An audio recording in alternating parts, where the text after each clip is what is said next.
Hello friends, అందరూ ఎలా ఉన్నారు? నేను చాలా బాగున్నాను ఫ్రెండ్స్. బ్లౌజ్ స్టిచ్చింగ్ కంప్లీట్ అయ్యాక బ్యాక్ పార్ట్ అయితే ఇలా ఉంది ఫ్రెండ్స్. బ్యాక్ సైడ్ పాట్ నెక్కి ఇన్విజిబుల్గా థ్రెడ్ పైపింగ్ని డిజైన్ చేశాను. లట్కన్స్ని ఇలా సింపుల్గా డిజైన్ చేశాను. హ్యాండ్స్ పార్ట్ కూడా ఇన్విజిబుల్గా పైపింగ్ని అయితే స్టిచ్ చేశాను. ఫ్రంట్ పార్ట్లో కరెక్ట్గా వాళ్ళ బస్ట్ సైజుకి తగినట్టుగా క్లాత్ని ఏ విధంగా ఇవ్వాలి, బస్ట్ క్రింద మాత్రమే షేప్ బెల్ట్ వచ్చేలా ఏ విధంగా కట్ చేసుకోవాలో ఈ వీడియోలో చూద్దాం. చూసారా, ఫ్రంట్ పార్ట్లో వాళ్ళ బస్ట్కి తగినట్టుగా క్లాత్ని ఈ విధంగా ఇవ్వాలి.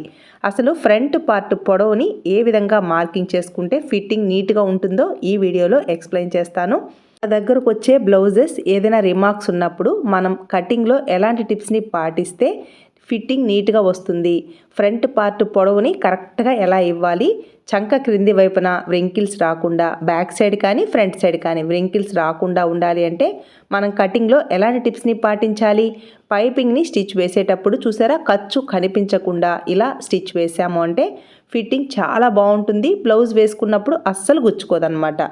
ఇలా బ్లౌజ్ ఫినిషింగ్ ఫిట్టింగ్ ఇంత పర్ఫెక్ట్గా రావాలి అంటే మనం కటింగ్లో ఎలాంటి టిప్స్ని పాటించాలో ఈ వీడియోలో డీటెయిల్డ్గా ఎక్స్ప్లెయిన్ చేస్తాను ఫ్రెండ్స్. మీరు బయట ఎంత మనీ ఇచ్చి టైలరింగ్ నేర్చుకోవాలి అని అనుకున్నా కూడా ఇంత నీట్గా ఎవ్వరు ఎక్స్ప్లెయిన్ చేయరు ఫ్రెండ్స్. బ్లౌజ్ని కట్ చేయడం కోసం 1 మీటర్ లైనింగ్ తీసుకున్నాను. నీట్గా షింక్ చేసి డబుల్ ఫోల్డింగ్ మీద ప్లేస్ చేసుకున్నాను. శారీలో ఇలా కొంచెం క్లాత్ అయితే తీసుకున్నాను ఫ్రెండ్స్. శారీకి మ్యాచ్ అయ్యే విధంగా బ్లౌజ్కి ఇన్విజిబుల్గా థ్రెడ్ పైపింగ్ని స్టిచ్ వేయడం కోసం ఇక్కడ లైనింగ్ని షింక్ చేసుకున్న తర్వాత ఫ్రంట్ ఓపెన్ బ్లౌజ్ కదా, అందువల్ల ఓపెన్స్ అటువైపు, ఫోల్డింగ్ నా వైపు ఉండేలా ప్లేస్ చేసుకున్నాను. ఫస్ట్ మన మెథడ్లో బ్యాక్ పార్ట్ని కట్ చేస్తాం కాబట్టి లూజ్ని కరెక్ట్గా మార్కింగ్ చేసుకోవాలి. చెస్ట్ లూజ్ కరెక్ట్గా వచ్చింది అని అంటే ఫిట్టింగ్ నీట్గా వస్తుంది.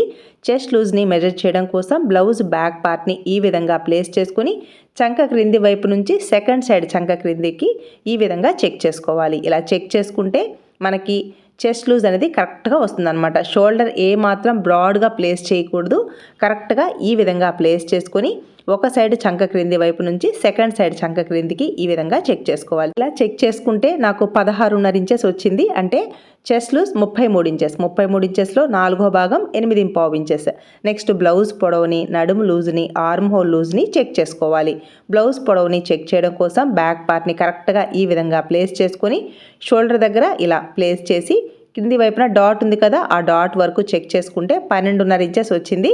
నెక్స్ట్ ఆర్మ్ హోల్ లూజ్ని చెక్ చేసుకోవాలి. ఆర్మ్ హోల్ లూజ్ని చెక్ చేసేటప్పుడు బ్లౌజ్ బ్యాక్ పార్ట్ సైడ్ ఈ విధంగా ప్లేస్ చేసుకుని షోల్డర్ దగ్గర ఖర్చు ఉంది కదా, ఆ ఖర్చును వదిలేసి ఇక్కడ నుంచి ఇలా టేప్ని ప్లేస్ చేసుకుంటూ చెక్ చేసుకోవాలి. ఇలా చెక్ చేసుకుంటే నాకైతే కరెక్ట్గా 7.5 ఇంచెస్ వచ్చిందనమాట. చూసారా, ఇలా చెక్ చేసుకోవాలి. ఇక్కడ నుంచి ఇలా చెక్ చేసుకుంటే కరెక్ట్గా చూసారా, సైడ్ జాయింట్ దగ్గర స్టిచ్ ఉంది కదా, అక్కడ వరకు చెక్ చేసుకుంటే 7.5 ఇంచెస్ వచ్చింది. నెక్స్ట్ నడుము లూజ్ని హుక్స్ బెల్ట్ దగ్గర నుంచి ఈ విధంగా చెక్ చేస్తూ కాజా బెల్ట్ని వదిలేసి చెక్ చేసుకోవాలి. ఇక్కడ నడుము లూజ్ 27.5 ఇంచెస్ కదా, 27.5 ఇంచెస్లో 4వ భాగం తీసుకోవాలి. టేప్ని ఇలా 4 భాగాలుగా అయినా ఫోల్డ్ చేసుకోండి, లేదా 27.5ని 4 చేత భాగిస్తే మనకి నడుము లూజ్ అనేది వస్తుందన్నమాట. అంటే మనం బ్లౌజ్ని కట్ చేసేటప్పుడు ఒక్క ఫోల్డింగ్ మీద కట్ చేస్తాం కాబట్టి ఇక్కడ 7 మీద ఒక్క పాయింట్ తక్కువ ఉంది, అందువల్ల నేను 7 ఇంచెస్ తీసుకున్నాను. మనం మార్కింగ్ వేసేటప్పుడు అంటే స్టిచ్ చేసేటప్పుడు మెజర్మెంట్ బ్లౌజ్ ఉంది కాబట్టి కరెక్ట్గా వస్తుంది. నేనైతే ఇంచుమించుగా 7 ఇంచెస్ వేసేసాను, ఎందుకంటే ఒక్క పాయింట్ తక్కువ కాబట్టి. క్రింది వైపున లైనింగ్ని షింక్ చేయడం వల్ల ఇలా ఎర్రర్స్ ఉంటాయి కదా, ఈ ఎర్రర్స్ని ఎల్ స్కేల్ హెల్ప్తో లైన్ డ్రా చేసినప్పుడు ఈ క్రింది వైపున ఎక్కువ తక్కువలు అనేది కట్ చేసుకోవాలన్నమాట. ఇలా కట్ చేయడం వల్ల మనకి ఈ బ్లౌజ్కి ఎన్ని వాషెస్ అయినా కూడా ఈ క్లాత్ అనేది పైకి క్రిందికి వెళ్ళదన్నమాట, కరెక్ట్గా ఉంటుంది. ఇక్కడ బ్లౌజ్ పొడవు 12.5 ఇంచెస్ కదా, క్రింది వైపున 1/2 ఇంచ్, పై వైపున 1/2 ఇంచ్ ఖర్చు పోను 13.5 ఇంచెస్కి మార్క్ చేసుకుంటే బ్లౌజ్ పొడవు కరెక్ట్గా 12.5 ఇంచెస్కి రెడీ అవుతుంది. చూసారా, నెక్స్ట్ సేమ్ మార్కింగ్ని ఇంకొక దగ్గర కూడా మార్క్ చేసుకొని స్ట్రైట్గా లైన్ని డ్రా చేసుకోవాలి. ఇలా బ్లౌజ్ పొడవుని మార్క్ చేసుకుంటే మనకి కరెక్ట్గా వస్తుందన్నమాట. నెక్స్ట్ ఇక్కడ చెస్ట్ లూజ్ 8.5 ఇంచెస్ కదా, ఫోల్డింగ్ దగ్గర నుంచి 8.5 ఇంచెస్కి ఈ విధంగా మార్క్ చేసుకోవాలి. ఖర్చు కోసం ఇక్కడ 2 ఇంచెస్ ఎక్స్ట్రా తీసుకోవాలి. నెక్స్ట్ నడుము లూజ్ 7 ఇంచెస్ కదా, ఇక్కడ డాట్స్కి కరెక్ట్గా ఖర్చు సరిపోతుంది, అందువల్ల నడుము లూజ్కి ఈక్వల్గా చెస్ట్ లూజ్ని కూడా మార్క్ చేశాను. ఎందుకంటే ఇక్కడ డాట్స్లోకి కరెక్ట్గా ఖర్చు సరిపోతుంది.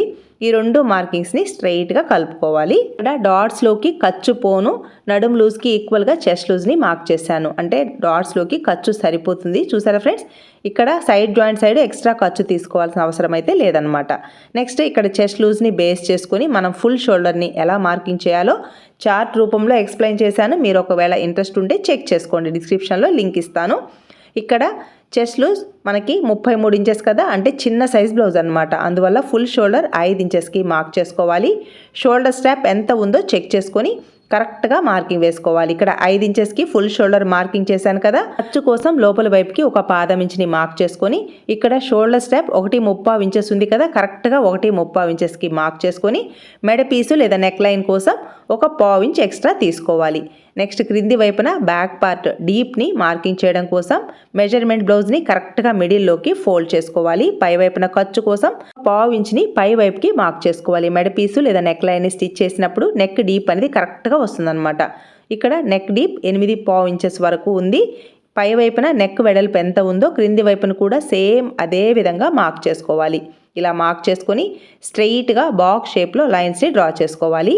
ఇక్కడ నేను పాట్ నెక్ని డ్రా చేస్తున్నాను కదా, ఇక్కడికి నెక్ డీప్ ఎంత అయితే ఉందో ఈ డీప్ని 3 భాగాలుగా డివైడ్ చేసుకోవాలి. నేనైతే 2.35 లేదా 2.5 ఇంచెస్, అంటే ఇంచుమించుగా 8.5 కంటే ఒక పాయింట్ తక్కువ ఉంది కదా, 3 భాగాలుగా డివైడ్ చేసుకుంటే 2.5కి ఒక పాయింట్ ఎక్కువ ఉందన్నమాట. ఇలా మార్క్ చేసుకొని మిడిల్లో అంటే 3 పార్ట్స్గా డివైడ్ చేశాను కదా, ఫస్ట్ దగ్గర ఒక 1/2 ఇంచ్ వరకు మార్క్ చేసుకోవాలి. ఇక్కడ నెక్ బ్రాడ్ వచ్చేసి 3/4 ఇంచ్ అయినా ఇవ్వండి, 1/2 ఇంచ్ అయినా ఇవ్వండి, లేదా 1 ఇంచ్ అయినా ఇవ్వండి. క్రింది వైపున బ్రాడ్ మాత్రం ఫస్ట్ మార్కింగ్ ఉంది కదా లోపల వైపుకి, అక్కడ 1/4 ఇంచ్ కంటే ఒక్క పాయింట్ ఎక్కువ ఇచ్చాను. మీరు 1/2 ఇంచ్ అయినా ఇవ్వండి, మీ ఇష్టం.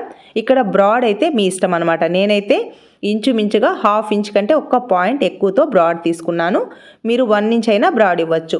ఈ బ్రాడ్ అంతా కస్టమర్ ఛాయిస్, మన ఇష్టం ఏమీ ఉండదు. నెక్స్ డీప్ కానీ నెక్ బ్రాడ్ కానీ కస్టమర్ ఛాయిస్ అనమాట. ఈ విధంగా నెక్ని అంటే పాట్ నెక్ని డ్రా చేసుకోవాలి.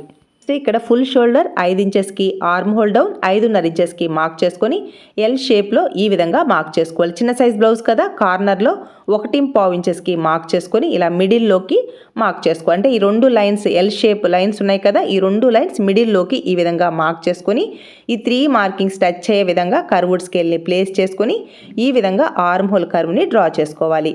ఇక్కడ ఆర్మ్ హోల్ కర్వ్ని డ్రా చేసేటప్పుడు నేను మార్క్ చేశాను కదా, ఈ మార్కింగ్స్ అన్నీ టచ్ అయ్యే విధంగా ఆర్మ్ హోల్ కర్వ్ని డ్రా చేసుకోవాలి. ఇక్కడ నేను కార్నర్లో 1.5 ఇంచెస్ మాత్రమే మార్క్ చేశాను. చిన్న సైజ్ బ్లౌజ్ కదా, సరిపోతుంది. నెక్స్ట్ ఈ మార్కింగ్ని ఇలా చెక్ చేసుకోవాలి. కరెక్ట్గా మనకి 7.5 ఇంచెస్ రావాలి. 7.5 ఇంచెస్ వచ్చింది అని అంటే ఆర్మ్ హోల్ దగ్గర అస్సలు వ్రింకిల్స్ రావన్నమాట. పై వైపున 1/2 ఇంచ్ ఖర్చును వదిలేసి ఇలా ఆర్మ్ హోల్ కర్వ్ని చెక్ చేసుకోవాలి. నాకైతే కరెక్ట్గా 7.5 ఇంచెస్ వచ్చింది ఫ్రెండ్స్. చూసారా, ఇలా కరెక్ట్గా మ్యాచ్ అయింది అని అంటే చంక దగ్గర బ్యాక్ సైడ్ కానీ ఫ్రంట్ సైడ్ కానీ అస్సలు వ్రింకిల్స్ రావన్నమాట. ఇలా మార్క్ చేసుకున్న విధంగా బ్యాక్ పార్ట్ని కట్ చేసుకోవాలి. టక్స్ ఉన్న ప్లేస్లో టక్స్ని మార్క్ చేసుకోవాలి. ఇక్కడ నెక్ వెడల్పు కానీ నెక్ డీప్ కానీ క్లయింట్ ఇష్టం అనమాట. ఫిట్టింగ్ మాత్రమే మనం ఇవ్వాలి. నెక్స్ డీప్ కానీ బ్రాడ్ కానీ అడిగి ఇవ్వాలన్నమాట. మీరు బ్రాడ్గా నెక్స్ని డిజైన్ చేశారు అంటే కొంతమంది నచ్చరు. వాళ్ళ ఇష్టానికి తగినట్టుగా బ్లౌజ్ని డిజైన్ చేయాలి. ఫిట్టింగ్ నీట్గా రావాలి, ఎక్కడ లూజ్ రాకుండా, షోల్డర్ పడిపోకుండా, ఆర్మ్ హోల్ దగ్గర వ్రింకిల్స్ రాకుండా, బ్లౌజ్ బ్యాక్ సైడ్ పైకి లేచినట్టుగా ఇలాంటి ప్రాబ్లమ్స్ రాకుండా మాత్రమే మనం డిజైన్ చేయాలి. ఒక సైడ్ బ్యాక్ పార్ట్ని కట్ చేసాం కదా, సెకండ్ సైడ్ హ్యాండ్స్ పార్ట్ని కట్ చేయడం కోసం క్లాత్ని ఇలా 4 ఫోల్డింగ్స్ మీద ప్లేస్ చేసుకోవాలి. చిన్న సైజ్ బ్లౌజ్ కాబట్టి నాకు జాయింట్స్ అనేది అస్సలు రావన్నమాట. 4 ఫోల్డింగ్స్ మీద ప్లేస్ చేసినా కూడా హ్యాండ్స్కి జాయింట్ రాకుండా కరెక్ట్గా సరిపోతుంది. ఇలా 4 ఫోల్డింగ్స్ మీద ప్లేస్ చేసుకోవాలి. కింది వైపున ఖర్చు కోసం 1/2 ఇంచ్ మార్క్ చేసుకుంటే సరిపోతుంది. ఎందుకంటే ఇన్విజిబుల్గా థ్రెడ్ పైపింగ్ని స్టిచ్ వేస్తాం కాబట్టి. ఇక్కడ 1/2 ఇంచ్ని మార్క్ చేసుకొని నెక్స్ట్ హ్యాండ్ పొడవు ఎంత ఉంది, హ్యాండ్ లూజ్ ఎంత ఉందో చెక్ చేసుకోవాలి. ఇలా హ్యాండ్ మీద ప్లేస్ చేసి కాకుండా ఇలా టేబుల్ మీద కానీ ఫ్లోర్ మీద కానీ ప్లేస్ చేసి హ్యాండ్ పొడవుని హ్యాండ్ లూజ్ని చెక్ చేసుకోవాలి. ఇక్కడ నుంచి ఇలా హ్యాండ్ పొడవుని చెక్ చేసుకుంటే 6.5 ఇంచెస్ వచ్చింది కదా, అలాగే హ్యాండ్ లూజ్ని కూడా చెక్ చేసుకోవాలి. 5.5 ఇంచెస్ వచ్చింది. చూసారా, ఇలా మార్క్ చేసుకోవాలి. క్రింది వైపున 1/2 ఇంచ్ ఖర్చుని మార్క్ చేసుకొని ఈ ఖర్చు పై వైపు నుంచి 6.5 ఇంచెస్కి మార్క్ చేసుకోవాలి. నెక్స్ట్ పై వైపున ఖర్చు కోసం ఒక 1/2 ఇంచ్ని ఎక్స్ట్రాగా మార్క్ చేసుకోవాలి. అంటే టోటల్గా 7.5 ఇంచెస్కి మార్క్ చేసుకోవాలి. కరెక్ట్గా తీసుకోవాలి. ఇక్కడ మీరు ఎంత ఖర్చులు అయితే ఇస్తారో అదే ఖర్చులు స్టిచ్చింగ్లో తీసుకోవాలి. అప్పుడే బ్లౌజ్ ఫిట్టింగ్ నీట్గా వస్తుంది ఫ్రెండ్స్. ఇక్కడ కూడా హ్యాండ్ పొడవుని కరెక్ట్గా మార్క్ చేసుకోవాలి.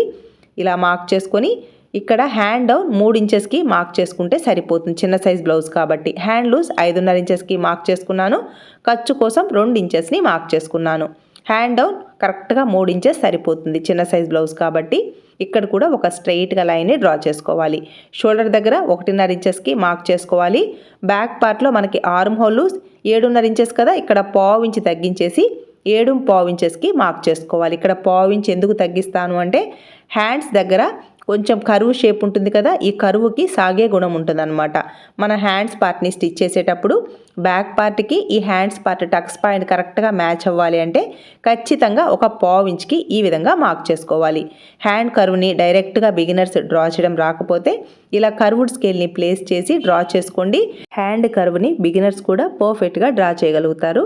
నెక్స్ట్ లెగ్ కర్వ్డ్ స్కేల్ని ప్లేస్ చేసి ఈ 2 మార్కింగ్స్ని ఈ విధంగా కలుపుకుంటే ఫిట్టింగ్ చాలా నీట్గా ఉంటుంది ఫ్రెండ్స్. ఎందుకంటే ఇలా లెగ్ కర్వ్డ్ స్కేల్ని ప్లేస్ చేసి కొంచెం కర్వ్ షేప్ వచ్చేలా మార్క్ చేసుకున్నాం కదా, మార్క్ చేసుకున్న విధంగా సైడ్ జాయింట్ని స్టిచ్ వేసుకున్నాము అంటే చంక క్రింది వైపున పట్టినట్టుగా లేదా లాగినట్టుగా టైట్గా లేదా లూజ్గా రాకుండా కరెక్ట్గా వస్తుందన్నమాట. ఇలా టక్స్ ఉన్న ప్లేస్లో టక్స్ని మార్క్ చేసుకున్న తర్వాత ఈ విధంగా హ్యాండ్స్ పార్ట్ని ఓపెన్ చేసుకొని లోతుని మార్క్ చేసుకోవాలి. హ్యాండ్స్ పార్ట్ని ఓపెన్ చేసుకొని ఈ టక్స్ పాయింట్ దగ్గర నుంచి క్రింది వైపుకి 1 ఇంచ్కి, క్రింది వైపున టక్స్ పాయింట్ దగ్గర నుంచి పై వైపుకి 1 ఇంచ్కి మార్క్ చేసుకొని ఈ 2 మార్కింగ్స్ మిడిల్లోకి ఇలా ఫోల్డ్ చేసుకోవాలి. టేప్ని కరెక్ట్గా మిడిల్లో ఇలా మార్క్ చేసుకొని లోతుని 1/2 ఇంచ్కి మార్క్ చేసుకోవాలి. చూసారా, ఇలా మార్క్ చేసుకొని ఈ విధంగా లోతుని పర్ఫెక్ట్గా డ్రా చేసుకోవాలి. చూసారా, ఇలా డ్రా చేసుకున్న విధంగా కట్ చేసుకోవాలి. బిగినర్స్కి ఇలా లోతుని డైరెక్ట్గా డ్రా చేయడం రాకపోతే కర్వ్డ్ స్కేల్ని ప్లేస్ చేసుకొని ఈజీగా హ్యాండ్కి లోతుని మార్కింగ్ చేసుకోవచ్చు. చూసారా, ఇలా కొంచెం కర్వ్ షేప్ రావాలి. నేను కర్వ్డ్ స్కేల్ని ఏ విధంగా అయితే ప్లేస్ చేశానో అలా ప్లేస్ చేసుకొని కొంచెం కర్వ్ షేప్ వచ్చేలా హ్యాండ్స్ పార్ట్ని కట్ చేసుకోవాలి. ఇక్కడ టక్స్ ఇచ్చాము అంటే మనకి ఫ్రంట్ పార్ట్లో లోతుని మార్కింగ్ చేసాము అనేది తెలుస్తుంది అనమాట. ఈ విధంగా హ్యాండ్స్ పార్ట్కి లోతుని మార్క్ చేసుకున్న తర్వాత నెక్స్ట్ ఫ్రంట్ పార్ట్ని పర్ఫెక్ట్గా ఎలా మార్కింగ్ చేయాలో ఇప్పుడు చూద్దాం. బ్యాక్ పార్ట్ ఎలా ఉందో సేమ్ అలానే డ్రా చేసుకోవాలి. బ్యాక్ పార్ట్లో నెక్ క్రింది వైపున మనం బ్రాడ్ ఇచ్చాం కదా, ఆ బ్రాడ్ని వదిలేసి కరెక్ట్గా నెక్ వెడల్పు ఎంత అయితే ఉందో సేమ్ అలానే లైన్ని క్రింది వైపుకి డ్రా చేసుకోవాలి. ఈ షోల్డర్ మిడిల్ మార్కింగ్ని మార్క్ చేసుకొని నెక్ వెడల్పు నుంచి ఈ షోల్డర్ మిడిల్లో ఎంత గ్యాప్ అయితే ఉందో అంటే ఈ మిడిల్ పాయింట్ వరకు ఎంత మెజర్మెంట్ అయితే ఉందో ఆ మెజర్మెంట్ని నోట్ చేసుకోవాలి. ఆ మెజర్మెంటే ఫస్ట్ డాట్ అనమాట. బ్యాక్ పార్ట్లో ఆర్మ్ హోల్ కర్వ్ని డ్రా చేసేటప్పుడు ఈ 3 మార్కింగ్స్ని మార్క్ చేసుకున్నాం కదా, ఈ మార్కింగ్స్ మిడిల్లో 1/2 ఇంచ్కి లోతుని మార్క్ చేసుకోవాలి. ఇలా మార్క్ చేసుకుంటే ఫిట్టింగ్ చాలా నీట్గా ఉంటుంది ఫ్రెండ్స్. కరెక్ట్గా 1/2 ఇంచ్కి ఈ విధంగా లోతుని డ్రా చేసుకోవాలి. మన మెథడ్లో ఫ్రంట్ పార్ట్ని మార్కింగ్ చేసేటప్పుడు క్రింది వైపున 2 ఇంచెస్కి మార్క్ చేసుకోవాలి. ఇలా మార్క్ చేయడం వల్ల మనకి షేప్ బెల్ట్ ఎక్కడికి వస్తుంది అనేది తెలుస్తుంది అనమాట. 2 ఇంచెస్కి మార్క్ చేశాను కదా, ఇక్కడికే వస్తుంది ఫ్రంట్ పార్ట్ అని మాత్రం అనుకోవద్దు ఫ్రెండ్స్. నెక్స్ట్ ఫ్రంట్ పార్ట్ డీప్ని మార్క్ చేయడం కోసం చూసారా, కరెక్ట్గా 6 ఇంచెస్కి ఫ్రంట్ పార్ట్ డీప్ ఉంది కదా, పై వైపున 1/2 ఇంచ్ని వదిలేసి కరెక్ట్గా ఫ్రంట్ పార్ట్ డీప్ 6 ఇంచెస్కి మార్క్ చేసుకోవాలి. ఇక్కడ కరెక్ట్గా 6 ఇంచెస్కి మార్క్ చేసుకున్నాం కదా, ఖర్చు కోసం పై వైపుకి ఒక పావు ఇంచ్ని మార్క్ చేసుకోవాలి. పై వైపుకి ఎందుకు మార్క్ చేస్తామంటే మనం మెడ పీస్ని స్టిచ్ చేశాక కరెక్ట్గా 6 ఇంచెస్కి నెక్ అనేది రెడీ అవుతుందన్నమాట. ఇలా 2 సైడ్స్ మార్కింగ్ చేసుకుంటే నెక్ కరెక్ట్గా వస్తుందన్నమాట. ఈ ఫ్రంట్ పార్ట్లో లూజ్ వస్తుంది అని ఈ క్లయింట్ చెప్పారు, అందువల్ల నేను ఫ్రంట్ పార్ట్లో బ్రాడ్ ఇవ్వట్లేదు. సేమ్ నెక్ వెడల్పు ఎలా ఉందో అలానే డ్రా చేశాను. అంటే ఫ్రంట్ పార్ట్లో ఈ నెక్ దగ్గర లూజ్ వస్తుంది అని అంటే మనం ఫ్రంట్ పార్ట్లో బ్రాడ్ ఇవ్వకూడదు అనమాట. ఇక్కడ ఈ బాక్స్లో ఎంత గ్యాప్ అయితే ఉందో అదే గ్యాప్లో నెక్ని అయితే డిజైన్ చేశాను. నెక్స్ట్ ఇక్కడ ఫ్రంట్ పార్ట్లో హుక్స్ బెల్ట్ దగ్గర అంటే షేప్ బెల్ట్ దగ్గర స్టిచ్ ఉంటుంది కదా, అక్కడ వరకు మార్కింగ్ చేసుకుని మిడిల్లో డాట్ కోసం ఒక 1/2 ఇంచ్, క్రింది వైపున షేప్ బెల్ట్ కోసం ఒక 1/2 ఇంచ్ని మార్క్ చేసుకోవాలి. నెక్స్ట్ మన మెథడ్లో ఫ్రంట్ పార్ట్ని క్రింది వైపున ఒక 2 ఇంచెస్కి మార్క్ చేసుకొని స్ట్రెయిట్గా లైన్ని డ్రా చేసుకోవాలి. ఇక్కడ నేను 2 ఇంచెస్కి మార్క్ చేశాను కదా, ఇక్కడికే ఫ్రంట్ పార్ట్ వస్తుంది అని మాత్రం అనుకోవద్దు ఫ్రెండ్స్. ఇక్కడికి ఫ్రంట్ పార్ట్ వస్తుంది అని కాదు, ఇలా 2 ఇంచెస్కి మార్క్ చేయడం వలన మనకి షేప్ బెల్ట్ ఎక్కడికి వస్తుంది అనేది తెలుస్తుంది అనమాట. అంతే, ఈ విధంగా మార్క్ చేసుకోవాలి.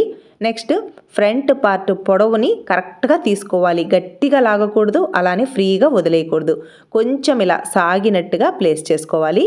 కరెక్ట్గా ఈ పై వైపున షోల్డర్ దగ్గర స్టిచ్ దగ్గర నుంచి క్రింది వైపున షేప్ బెల్ట్కి స్టిచ్ ఉంది కదా, ఆ స్టిచ్కి క్రింది వైపున ఖర్చుతో సహా మార్కింగ్ వేసుకోవాలి. చూసారా, ఈ విధంగా ఫ్రంట్ పార్ట్ పొడవుని తీసుకోవాలి. గట్టిగా లాగకూడదు, అలానే ఫ్రీగా వదిలేయకూడదు. కొంచెం లాగినట్టుగా ప్లేస్ చేసి మార్కింగ్ వేసుకోవాలి. చూసారా, బ్లౌజ్ మీద మార్కింగ్ చేసుకున్నప్పుడు 12 ఇంచెస్ వచ్చింది. పై వైపున ఖర్చును వదిలేసి మీరు అలా అయినా మార్క్ చేసుకోండి, లేదా ఫ్రంట్ పార్ట్ పొడవుని బ్లౌజ్నైనా ప్లేస్ చేసి మార్కింగ్ వేసుకోవచ్చు. బ్లౌజ్తో మార్కింగ్ చేసేటప్పుడు గట్టిగా లాగకూడదు, అలానే ఫ్రీగా వదిలేయకూడదు. ఈ విధంగా ప్లేస్ చేసుకోవాలి. చూసారా ఎంత కరెక్ట్గా ఫ్రంట్ పార్ట్ పొడవు వచ్చిందో, ఇలా మార్క్ చేసుకోవాలి. చూసారా, నేను గట్టిగా లాగలేదు, అలానే ఫ్రీగా వదిలేయలేదు, కొంచెం ప్రెస్ చేసినట్టుగా తీసుకోవాలి. ఈ మార్కింగ్స్ అన్నిటిని ఈ విధంగా కలుపుకోవాలి. అంటే ఫ్రంట్ పార్ట్ పొడవు ఇక్కడికి వచ్చింది కదా, అక్కడ నుంచి చివర మనం 2 ఇంచెస్కి మార్క్ చేశాను కదా, అక్కడ వరకు ఫ్రంట్ పార్ట్ని మార్కింగ్ చేసుకోవాలి. ఇక్కడ ఫస్ట్ డాట్ ఎక్కడికి వస్తుంది అనేది నేను చెక్ చేశాను కదా, మీద 3 గీతల వరకు వచ్చింది అనమాట. సేమ్ అక్కడికి మార్క్ చేసుకుంటే ఫస్ట్ డాట్ అనేది తెలుస్తుంది. నెక్స్ట్ ఇక్కడ ఫస్ట్ డాట్ హైట్ వచ్చేసి 2.5 ఇంచెస్కి మార్క్ చేసుకున్నాను. ఫ్రంట్ పార్ట్లో బస్ట్ తక్కువ కాబట్టి హైట్ 2.5 ఇంచెస్కి మార్క్ చేసుకున్నాను. అలా కప్పు హైట్ 2.5 ఇంచెస్కి మార్క్ చేసుకున్నాను కదా, కప్పు వెడల్పు వచ్చేసి 1 ఇంచ్ 1 ఇంచ్, అంటే 2 సైడ్లు 1 ఇంచ్ 1 ఇంచ్ వరకు తీసుకున్నాను. ఈ మిడిల్లో డాట్ కోసం ఖర్చును వదిలేసి మనకి నడుము లూజ్ ఎంత ఉందో చెక్ చేసుకోవాలి. ఇక్కడ నాకు నడుము లూజ్ 7 ఇంచెస్కి 1 పాయింట్ తక్కువ కదా, అక్కడ వరకు మార్క్ చేసుకొని ఇక్కడ ఖర్చుకి నాకు 2 ఇంచెస్ సరిపోయింది. ఒకవేళ సరిపోలేదు అంటే సైడ్ జాయింట్ సైడ్ కొంచెం ఖర్చు తీసుకోవాలి. నాకైతే ఖర్చుకు సరిపోయింది కాబట్టి ఎక్స్ట్రా ఖర్చు అయితే తీసుకోవట్లేదు అనమాట. ఇలా కరెక్ట్గా మార్క్ చేసుకోవాలి. హుక్స్ బెల్ట్ అండ్ కాజా బెల్ట్ని స్టిచ్ చేయడం కోసం 1 పావు ఇంచ్ ఎక్స్ట్రా తీసుకున్నాను. ఫ్రంట్ పార్ట్ని మార్కింగ్ చేసుకున్న తర్వాత క్రింది వైపున నేను 2 ఇంచెస్కి మార్క్ చేశాను కదా, ఫస్ట్ ప్లేస్లో ఎంత గ్యాప్ ఉంది, అలాగే మిడిల్లో డాట్ దగ్గర ఎంత గ్యాప్ ఉంది, నెక్స్ట్ నడుం లూజ్ దగ్గరికి ఒక లైన్ని మార్క్ చేశాను కదా, అక్కడ ఎంత గ్యాప్ ఉందో చెక్ చేసుకోవాలి. ఈ 3 ప్లేసెస్లో గ్యాప్ని చెక్ చేసుకొని మనం నోట్ చేసుకోవాలి. ఇక్కడ వచ్చిన గ్యాప్ని మెజర్ చేసుకొని మనం ఖర్చు కోసం 3/4 ఇంచ్ అయినా తీసుకోండి, 1 ఇంచ్ అయినా తీసుకోండి. ఖర్చుని కరెక్ట్గా తీసుకొని మీరు స్టిచ్చింగ్లో ఎంత ఖర్చునైతే యూజ్ చేస్తారో అంత ఖర్చుని తీసుకోవాలి. ఈ 3 ప్లేసెస్లో గ్యాప్ని తీసుకోవాలి. ఒక సిస్టర్ అడిగారు షేప్ బెల్ట్ గురించి డీటెయిల్డ్గా చెప్పమని. ఇక్కడ నేను 2 ఇంచెస్కి మార్క్ చేసేది అందుకే అనమాట. కరెక్ట్గా ఆ 3 ప్లేసెస్లో గ్యాప్ని మెజర్ చేసుకోవాలి. మెజర్ చేసుకొని నోట్ చేసుకోవాలి. ఇక్కడ నేను 9.5 ఇంచెస్కి అయితే షేప్ బెల్ట్ని మార్క్ చేస్తున్నాను. కరెక్ట్గా మిడిల్లోకి టేప్ని ఫోల్డ్ చేసుకొని మిడిల్లో కూడా ఒక మార్కింగ్ వేసుకోవాలి. ఫస్ట్ ప్లేస్లో అంటే మనకి షేప్ బెల్ట్ దగ్గర ఉంది కదా, ఆ గ్యాప్ని మెజర్ చేసినప్పుడు నాకు 2.5 ఇంచెస్ వచ్చింది. ఖర్చు కోసం 1 ఇంచ్ ఎక్స్ట్రా తీసుకున్నాను. 3.5 ఇంచెస్కి మార్క్ చేసుకున్నాను. అలాగే మిడిల్లో 1.5 ఇంచెస్ ఉంది, 2.5 ఇంచెస్కి మార్క్ చేసుకున్నాను. థర్డ్ ప్లేస్లో 1.5 ఇంచెస్ ఉంది, 2.5 ఇంచెస్కి మార్కింగ్ చేసుకొని ఇలా క్రాస్గా షేప్ బెల్ట్ని మార్క్ చేసుకోవాలి. ఈ విధంగా మనం షేప్ బెల్ట్ని మార్క్ చేసుకున్నాము అంటే ఫ్రంట్ పార్ట్ బస్ట్కి తగినట్టుగా కరెక్ట్గా షేప్ బెల్ట్ వస్తుంది. బస్ట్ క్రింద మాత్రమే షేప్ బెల్ట్ రావాలన్నమాట. ఈ విధంగా షేప్ బెల్ట్ని మార్కింగ్ చేసుకోవాలి. ఇలా మార్క్ చేసుకుంటే మనకి బ్లౌజ్ వేసుకున్నప్పుడు పొట్ట మీదకి షేప్ బెల్ట్ రావడం, చెస్ట్ని ప్రెస్ చేసినట్టుగా రావడం అలా రాకుండా కరెక్ట్ ఫిట్టింగ్తో షేప్ బెల్ట్ అనేది రెడీ అవుతుంది అనమాట. నెక్స్ట్ ఒరిజినల్ క్లాత్ నాకు సఫిషియెంట్గా ఉంది, ఎక్కడ జాయింట్స్ రాలేదు. ఇలా ఫస్ట్ హ్యాండ్స్ పార్ట్ని ప్లేస్ చేసుకొని బార్డర్ దగ్గర కట్ చేసుకున్నాను. బ్యాక్ పార్ట్ని ఫోల్డింగ్ సైడ్ ప్లేస్ చేసుకున్నాను. ఫ్రంట్ పార్ట్ని వీలైనంత క్రాస్ ఉండేలా ప్లేస్ చేసుకొని చుట్టూ కట్ చేసుకున్నాను. షేప్ బెల్ట్కి కూడా ఇలా నీట్గా ప్లేస్ చేసుకున్నాను. నాకు ఇక్కడ ఒరిజినల్ క్లాత్లో సఫిషియెంట్గా క్లాత్ ఉంది కాబట్టి షేప్ బెల్ట్ కూడా ఒక 3 కానీ 4 లేయర్స్ వరకు తీసుకొని షేప్ బెల్ట్ని స్టిఫ్గా స్టిచ్ వేసుకోవాలి. ఫ్రంట్ పార్ట్లో బస్ట్ ఎక్కువగా ఉన్నా తక్కువగా ఉన్నా షేప్ బెల్ట్ని వీలైనంత స్టిఫ్గా స్టిచ్ వేసుకోవాలి. మనకి ఒరిజినల్ క్లాత్ సఫిషియెంట్గా ఉంటే ఓకే. సపోజ్ ఒరిజినల్ క్లాత్ సఫిషియెంట్గా లేదు అన్నప్పుడు మనం ప్యాంట్ క్లాత్ను కానీ ఏదైనా కాటన్ క్లాత్ను కానీ ప్లేస్ చేసి షేప్ బెల్ట్ని స్టిచ్ వేసుకున్నాము అంటే షేప్ బెల్ట్ స్టిఫ్గా వస్తుందన్నమాట. షేప్ బెల్ట్ మనకి ఎంత స్టిఫ్గా ఉంటే ఫ్రంట్ పార్ట్ ఫిట్టింగ్ అంత పర్ఫెక్ట్గా ఉంటుంది. ఇక్కడ ఫ్రంట్ పార్ట్లో ఫస్ట్ డాట్ హైట్ వచ్చేసి 2.5 ఇంచెస్కి మార్క్ చేసుకున్నాను.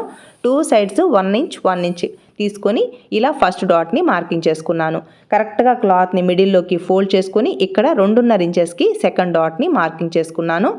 ఫస్ట్ డాట్కి క్రాస్గా ఇలా థర్డ్ డాట్ని ప్లేస్ చేసుకొని 3.5 ఇంచెస్కి అయితే మార్క్ చేసుకున్నాను.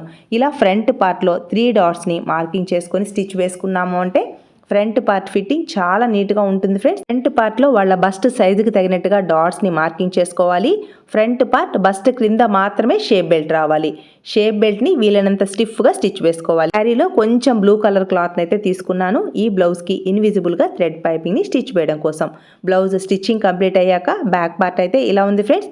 చూసారా ఇన్విజిబుల్గా థ్రెడ్ పైపింగ్ని ఎంత పర్ఫెక్ట్గా స్టిచ్ వేశానో. ఇక్కడ నెక్స్కి కానీ హ్యాండ్స్కి కానీ పైపింగ్ని స్టిచ్ వేసేటప్పుడు ఇన్విజిబుల్గా స్టిచ్ వేసుకోవాలి. ఎక్కడ పైపింగ్ లాగినట్టుగా గట్టిగా ప్రెస్ అయినట్టుగా రాకూడదనమాట. మనం ఐరన్ చేయకపోయినా కూడా ఇంత నీట్గా పైపింగ్ అనేది రావాలి. ఫ్రంట్ పార్ట్ బస్ట్కి తగినట్టుగా డాట్స్ని కరెక్ట్గా ఇవ్వాలి. ఫ్రంట్ పార్ట్ చెస్ట్ క్రింద మాత్రమే షేప్ బెల్ట్ రావాలి. ఈ విధంగా మనం బ్లౌజ్ని డిజైన్ చేసాము అంటే ఫిట్టింగ్ సూపర్గా వస్తుంది ఫ్రెండ్స్. స్టిచ్చింగ్ వీడియో పోస్ట్ చేయలేకపోతున్నాను, ఏమీ అనుకోవద్దు ఫ్రెండ్స్. ఈ వీడియో మీకు యూస్ఫుల్ అనిపిస్తే లైక్ చేయండి, షేర్ చేయండి. మీ సపోర్ట్ ఎప్పటికీ ఇలాగే ఉంటుంది అనుకుంటున్నాను. Thanks for your support and thanks for watching.